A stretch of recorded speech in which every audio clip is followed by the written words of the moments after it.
Ibrahim, and I'm going to read to you Roald Dahl, George's Marvellous Medicine. Warning to readers: do not try to make George's Marvellous Medicine yourselves at home. It could be dangerous. I'm going shopping in the village, George's mother said to George on Saturday morning. So be a good boy and don't get up to mischief. This was a silly thing to say to a small boy at any time. It immediately made him wonder what sort of mischief he might get up to. And don't forget to give Grandma her medicine at 11 o'clock, the mother said. Then out she went, closing the back door behind her. Grandma, who was dozing in her chair by the window, opened one wicked little eye and said, "Now you heard what your mother said, George. Don't forget my medicine." "No, Grandma," George said. "Yeah, and just try to behave yourself for once while she's away." "Yes, Grandma," George said. George was bored to tears. He didn't have a brother or sister.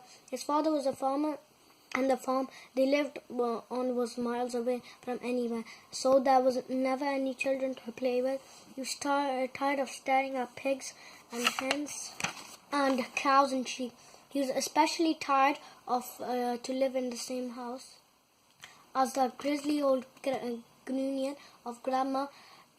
Looking after her all by himself was hardly the most exciting way to spend on a Saturday morning. "You can make me a nice cup of tea for a start," Grandma said to George.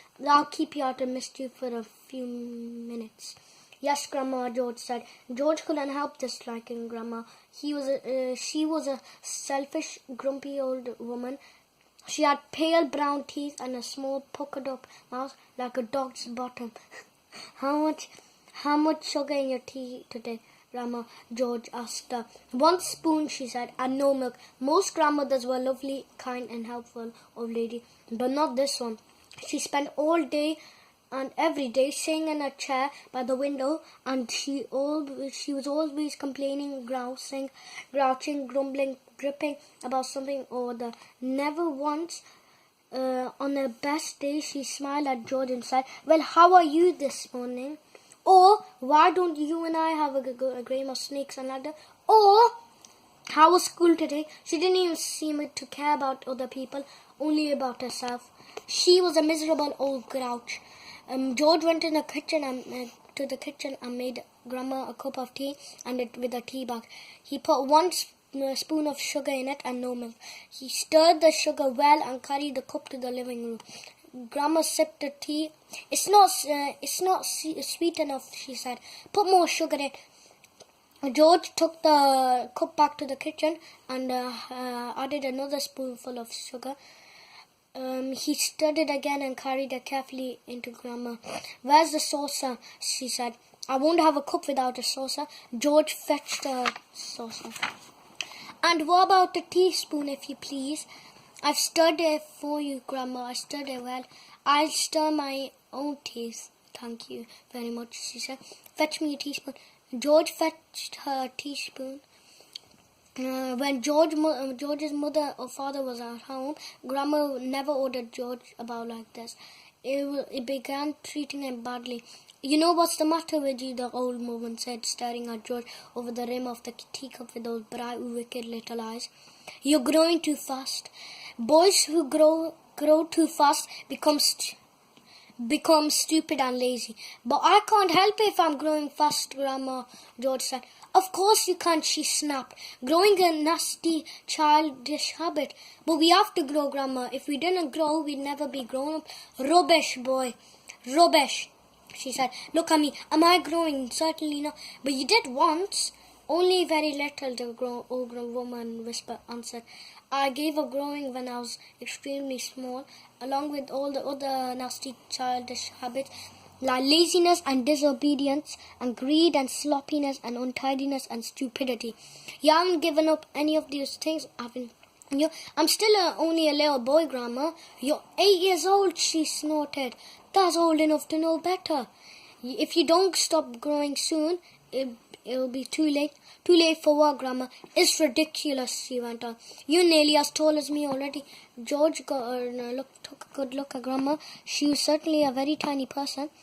Her legs were so short that she had to have a footstool to put her feet on, and her head only came halfway up to the back of the armchair. Daddy said it's fine for a man to be tall. George said. Don't listen to your daddy, Grandma said. Listen to it. But how do I stop myself growing? George asked her. Eat less chocolate, Grandma said. Does chocolate make you grow? It makes you grow the wrong way, she snapped. Up instead of down. Grandma sipped some tea, but never took her eyes from the little boy who stood before her. Never grow up, she said. Always down. Yes, Grandma. And stop eating chocolate. Eat cabbage instead. Cabbage! Oh no, I don't like cabbage, George said. It's not what you like or what you don't like, Grandma snapped her. It's what's good for you that counts. From now on, you must eat cabbage 3 times a day, mountains of cabbage. And if it's got caterpillars in it, so much the better. Ouch, George said. Caterpillars give you brains, the old woman said. Mummy washes them down the sink, George said. Mummies are stupid as you are, Grandma said. Cabbage doesn't taste of anything without a few boiled caterpillars in it. Slugs too. No slugs, George cried out. I couldn't eat slug. When I see a live slug on a piece of letter, Grandma said, I gobble it up before it crawls away. Delicious, she squeezed her lips together so tight so that her mouth became a tiny wrinkled hole. Delicious, she said again. Worms and slug and beetly bugs. You don't know what's good for you. You're joking, Grandma. I never joke, she said. Beetles are perhaps the best of all. They go crunch. Grandma, that's beastly. The old hag grinned, showing those pale brown teeth. Sometimes if you're lucky, she said, you get a beetle inside the stem of a stick of celery. That's why I like. Grandma, how could you?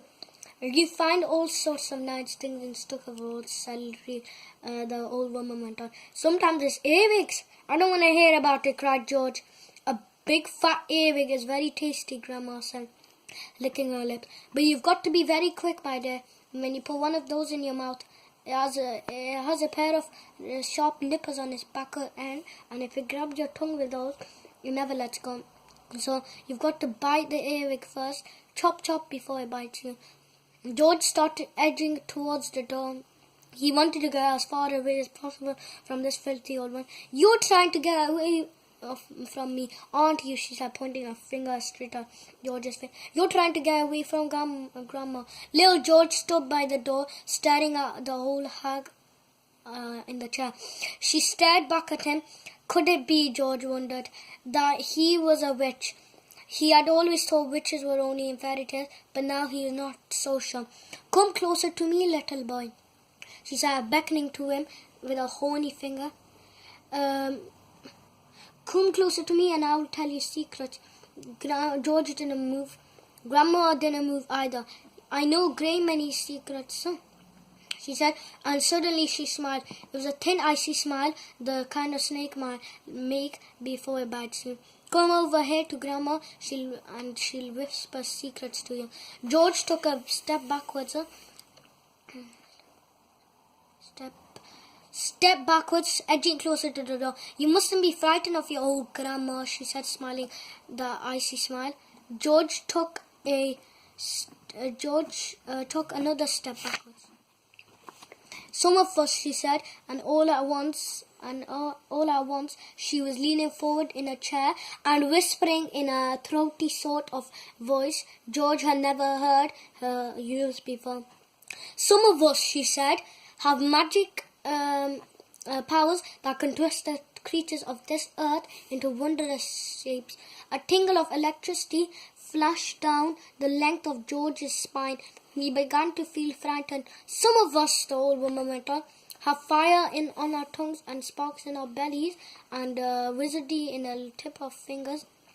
Some of us knows secrets that would make your hair stand straight up on end and make your eyes pop off their sockets. George wanted to run away, but his feet seemed to stuck to the floor. We know how to make your nails drop off and teeth grow to your fingers instead. George began to tremble. It was a face that frightened him most of all. The frosty smile, the brilliant, unblinking eyes. We know how how to have you wake up in the morning with a long tail coming out behind you. Grandma, he cried out, stop! We know secrets, my dear, about dark places where dark things live and squirm and slither all over each other. George made a dive for the door. It doesn't matter how far you run, he heard her saying. You won't ever get away. George ran into the kitchen, slamming the door behind him.